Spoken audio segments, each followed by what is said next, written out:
Les petits bobards du soir, un podcast pour rêver, s'émerveiller.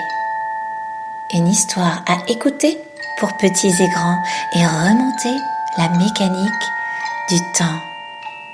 Embarquez pour une folle aventure. Écoutez-moi et laissez-moi vous conter les plus belles histoires cachées au fond de mes tiroirs pour vous éblouir avant de vous endormir et de fermer vos petits yeux quand s'éteignent les cieux.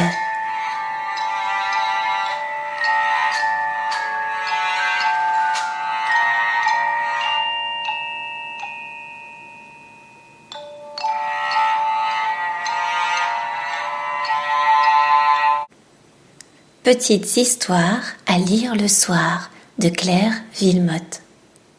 Il était une fois un pays où le soleil ne brillait jamais. C'était le pays de la pluie. Un jour, un lutin regardait la télé à l'heure de la météo.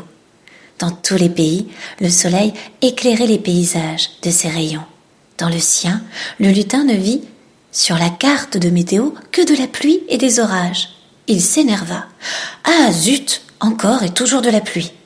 Sa femme, qui tricotait, assise dans son fauteuil à bascule, lui répondit « Eh oui, mon pauvre Jules, je me demande quand nous aurons enfin du soleil. »« Peut-être jamais, » lui répondit Jules.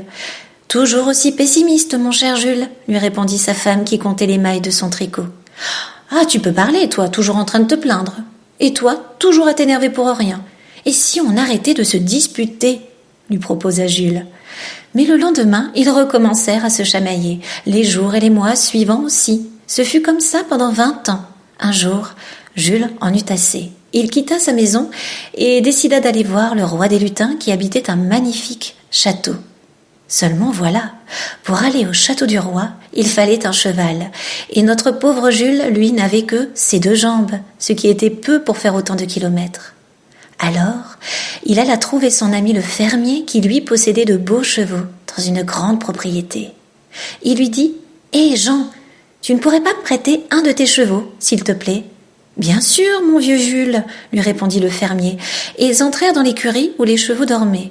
Jean en sella un pour Jules en lui disant « C'est mon meilleur cheval, il s'appelle Tonnerre, soigne-le bien. »« D'accord Jean, j'en prendrai soin comme s'il était le mien. » Il partit donc sur Tonnerre.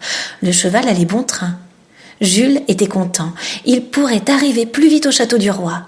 Le voyage dura 6 jours et 6 nuits. Après ce long et périlleux voyage, Jules arriva enfin au château du roi. C'était un magnifique château, avec 2 grandes tourelles, un donjon et des oubliettes. Il entra dans la cour du château. Un valet emmena Tonnerre dans les écuries. Un autre valet le conduisit au roi. En entrant dans le palais, Jules regarda autour de lui. Partout, ce n'était que dorure et tentures. Au plafond, Jules vit des lustres en cristal. Il suivit le valet dans de grands couloirs, éclairés par des bougeoirs. Sur les murs, Jules aperçut des tableaux. C'étaient les ancêtres de la famille royale. En arrivant dans la salle du trône, Jules se sentit tout petit, minuscule. Jules s'approcha du trône et s'agenouilla. Le roi lui demanda pourquoi il avait entrepris un si long voyage. Jules se releva et expliqua au roi qu'il avait fait tout ce chemin pour lui parler. Il lui raconta tous les problèmes du royaume, la pluie qui tombait jour et nuit et le manque de soleil pour la récolte des paysans. Le roi lui conseilla d'aller voir le grand enchanteur Stratus, qui habitait dans la grotte au miracle. Jules remercia le roi, qui lui souhaita bonne chance. Il alla reprendre Tonnerre, qui était dans les écuries du palais. Il grimpa sur le dos du cheval et sortit de la cour du château. La grotte au miracle se trouvait tout en haut de la plus haute montagne du royaume. Jules quitta le village et la route qui grimpait dans la montagne. Une fois arrivé au sommet de la montagne, Jules chercha la grotte au miracle. Ce fut Tonnerre qui la trouva. Laissant le cheval à l'entrée de la grotte, Jules prit une torche qui était accrochée à la paroi et y pénétra. Il entendit de la musique qui venait du fond de la grotte. Il avança longuement dans les galeries glissantes. Quand tout à coup, il entendit une voix qui lui disait « Approche, Jules, n'aie pas peur, je suis l'enchanteur Stratus. Je peux t'aider, je connais tous les problèmes du royaume. » Jules obéit et arriva dans une grande salle où l'enchanteur rangeait ses livres. L'enchanteur était un vieil homme qui avait une longue barbe blanche, un vieux chapeau conique bleu délavé et une robe usée de la même couleur.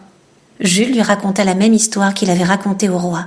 Stratus lui dit « Je vois quel est ton problème. Moi, Stratus, qui suis un vieil enchanteur, j'ai la solution. » Jules attendit patiemment que le vieil enchanteur trouve une solution à leur problème. Tout à coup, l'enchanteur s'écria « Eureka, j'ai trouvé la solution. Tu vas aller sur la colline du déluge et tu prononceras 3 fois cette formule. Plus vit, plus va, méchante pluie, retourne chez toi. Et le soleil apparaîtra, dit le vieil enchanteur.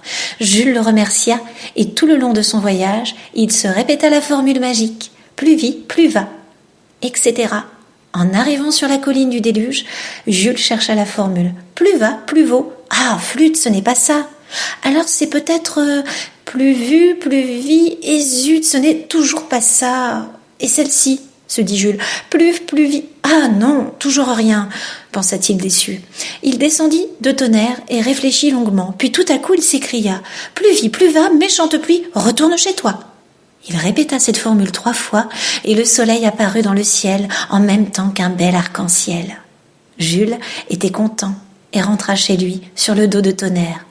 Seulement voilà, le vieil enchanteur n'avait pas prévenu Jules qu'il n'y aurait jamais plus de pluie et la sécheresse s'installa pour toujours sur le pays. Ainsi s'achève notre belle histoire.